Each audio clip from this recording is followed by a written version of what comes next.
Willkommen zu dieser technischen Anleitung zum Thermomix TM21. Wir sind Kelatos Informática, Spezialisten für technische Reparaturen. Wir holen dein Gerät direkt bei dir zu Hause ab, führen eine kostenlose Diagnose durch und schicken dir einen Kostenvoranschlag, bevor wir reparieren.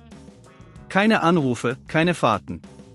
Wir befinden uns in der Calle Joaquín María López 26, Madrid. Bequem, transparent und professionell. Link in der Beschreibung.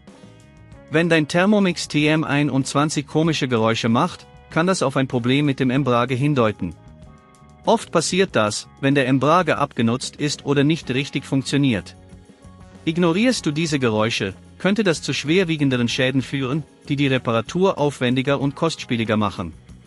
Für die Reparatur benötigst du einen Kreuzschraubendreher, einen flachen Schraubendreher, einen neuen Embrague und einige Tücher zum Reinigen. Zuerst musst du sicherstellen, dass dein Thermomix vom Stromnetz getrennt ist. Öffne das Gehäuse vorsichtig mit dem Kreuzschraubendreher, indem du die Schrauben an der Unterseite entfernst. Achte darauf, die Schrauben nicht zu verlieren. Sobald das Gehäuse offen ist, suche den Embrague, der sich in der Nähe des Motors befindet. Du erkennst ihn an seiner Form und dem Anschluss zu den anderen Komponenten. Um den alten Embrague zu entfernen, musst du vorsichtig die Kabel abziehen. Merke dir, wo jedes Kabel angeschlossen war, um bei der Installation des neuen Embrague nichts durcheinander zu bringen.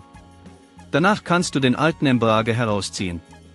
Achte darauf, die angrenzenden Teile nicht zu beschädigen. Setze den neuen Embrague an die gleiche Stelle und schließe die Kabel wieder an. Achte darauf, dass alles fest sitzt, aber nicht zu fest, um die Komponenten nicht zu beschädigen. Schließe das Gehäuse wieder, indem du die Schrauben gleichmäßig anziehst.